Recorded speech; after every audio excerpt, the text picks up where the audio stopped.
dance creator Michael Flatley took his final bow on stage in Las Vegas last Thursday after 20 years of performing. Again. Yeah. Now, Flatley paid tribute to Clare-based energy healer Michael Doherty for his return to health after an illness which almost ended his career. Michael, welcome to the show. Great to see you. Good to have you. Great to see you, Donny. How did you meet? How did Michael Flatley track you down? Yeah, well, actually, somebody that was working with him had a particular situation, health situation, and they had come to me and I had treated them and they had recovered.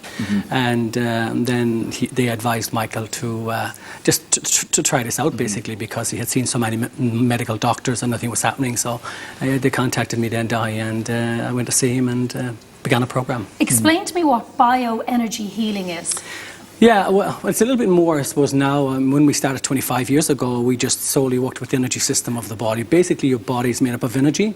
It flows through us to keep us alive. It can now be measured and scientifically established to flow and all of that kind of stuff. And if that energy system becomes imbalanced, then the body becomes ill.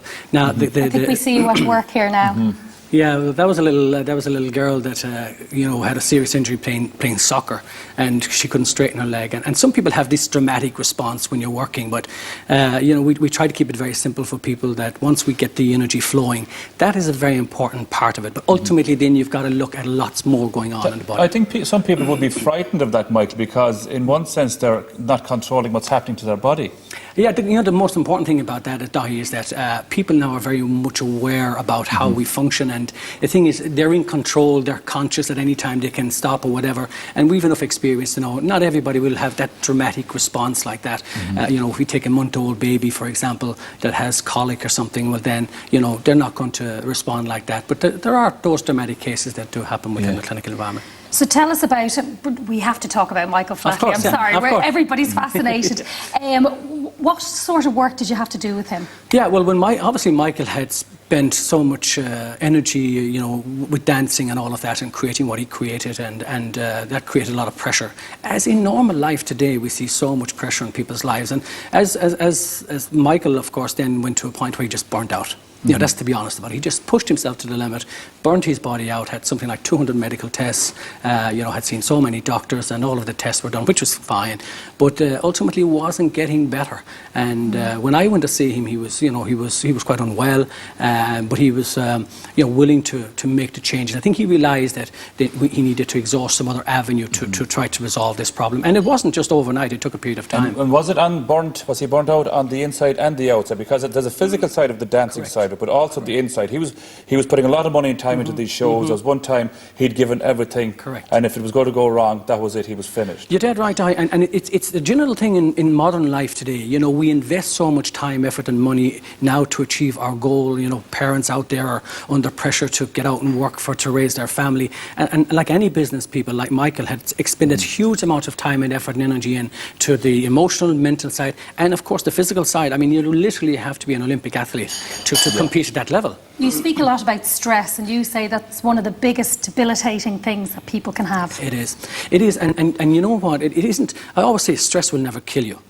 Okay, but it's how you deal with it. Yeah. You know, it's how you deal with stress. And I often say that, you know, life is like a boxing ring. You've got to be prepared to get hit and hurt sometimes. But it's the ability to take that moment. It's how you respond to that stressor on a day-to-day basis. And if you can respond proactively on a day-to-day basis to that, you'd be amazed at how you can overcome that. I'm terrible. I internalise my stress. Yes. Yeah. So I'm the kind of person, if I'm stressed and I think I'm dealing with things really, really well, and I don't get angry, but then all of a sudden I'll get sick. And correct. Is that a common thing? Yes, because the implications are huge. When you're stressed, your mind is in a space that's not comfortable, and ultimately this affects your gut function. Now it's complex, but it affects your gut function, and when it starts to affect your gut function, we have a tendency then to sort of stray towards the sweet foods and the biscuits and the cakes, and then what happens is we develop that behaviour. Are you looking at me in my kitchen? Are you? I was looking at that. It looked nice. I'd love to have tasted that. Have you got a camera over my fridge? What about people who would say, Michael, here now, lad, stop the cotton? you know, I suppose after 25 years, 26 years, we've shown, you know, that, you know, what we're about is very real, very serious. And you know, the thing I always say, you know, skepticism, sickness eliminates all skepticism, you know, because sickness puts you to your knees, you know, you literally do anything to get back. But the great thing, I suppose, for us is that science, you know, and medicine has come together and begun to realize that, look, we know our thoughts affect how we function. We know our food, how it affects our function. So within the clinical environment, we literally look at everything. And I suppose within my clinical situation, what I find every day is the disillusionment that people have around the present medical model. It's not working. Well, see, you can understand why, though, Michael, because we always went to the doctor. We always went to the pharmacy for the cough bottle and stuff like that, and we didn't know any different. Correct, and that's still relevant, you know, because I would work with a lot of medical people. But you're not telling people to stay away from doctors. Absolutely. No. I would work with medical people and refer. In actual fact, last weekend I was training students and in this field, and one of them was a top surgeon from the UK. So it's great to see the medical people themselves realizing that we need to expand our awareness more about how we function. And can I tell you this, that it's often the simple things and the simple lifestyle changes that we make can have far greater implications than any drug could ever have. Is this a gift you have? No. No. No, anybody can be thought to do this. And this is what I often hate. So this hasn't been passed down from generation to generation? We learned this in Yugoslavia. Tom Griffin and myself, from Tom from Mayo and myself, we learned this in Yugoslavia, brought it back to the country 25 years ago, began the whole process on the Late Late Show with Gay Byrne at the time. And you know, it has formed part of our society now, and where we're training, my focus is to train parents to be able to work with their own children with this, understanding nutrition, how to deal with stress. That's my focus. Michael, you're going to be doing talks around the country teaching people how to heal themselves at home. Correct, yes. That's the whole idea, because I believe that, you know, health is not about science. Health is about communication. And if we can, in some way, through the IT platforms that exist today, that even our health service should be doing this, we should be, you know, delivering messages into people's homes about how it is that they can just make simple changes in their lifestyle, how to relax, how to work with their food. Like the likes of diet and stuff? Absolutely. Yeah. Well, absolutely, because, you know, recently I did a documentary which Professor Fergus Shannon from Cork here, who's a gastroenterologist, was a part of. He makes it very clear. The diversity of what we eat on a day-to-day basis determines our illness. And he says the illnesses I'm talking about are cancers, cardiovascular disease, obesity, diabetes, and so on. Now, you came across as in Yugoslavia, but does this all come from China and the Far East, or where does it come from? Oh, well, I think in the Eastern cultures, you know, they were very much in touch with this. But our own cultures, you know, the one thing that our society had here, you know, was they had great faith and belief in something. There was always something external or something greater than what we could always see. And I think in the Eastern cultures, they kind of, you know, brought in as part of their lives. You know, what we've done is we've taken that and we've brought in here with our cultural understanding, and we've made it accessible to people. And it's really been really helpful for many, many people. To me, it makes a lot of sense. You have conventional medicine and alternative medicine, and there's space there for everyone. That's the greatest thing. And what I would love to see, you know, having spent so much time in this work, is I would love to see that perfect healthcare system, not a sick care system, but that perfect healthcare system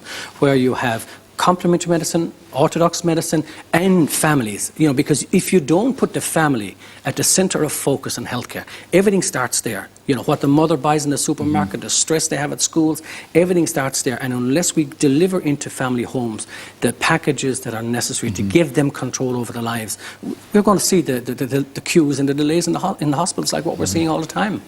It's not for everyone, though, Michael, and you're saying that. Absolutely. That's it. And people who are doubters and stuff, no problem, stick to what you're happy with, but this is just another channel.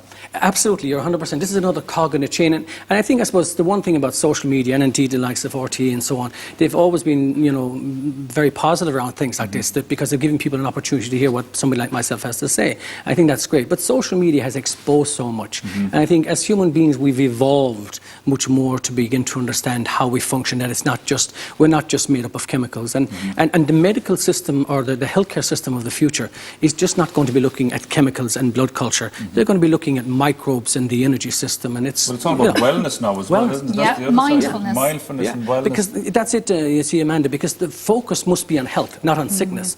There are three key questions that I ask patients when they come to the clinic. One, where is their problem coming from? 2, how is it affecting them? And 3, how are they dealing with it? And if you don't know the answer to the first one, which many, many people don't, where the problem comes from, then how do you deal with it effectively? And sometimes it can be something in the environment, it might be just something small that you're eating, you know, it could be a combination of things. And modern healthcare requires that we look literally at everything to overcome the problem. Michael, it's very interesting. Thank you. As you said, there's room there for everyone. Absolutely. Thank you very much for coming in today. Di, I appreciate it. And Amanda, lovely Continued to talk to you. success. Yeah, thank you very much.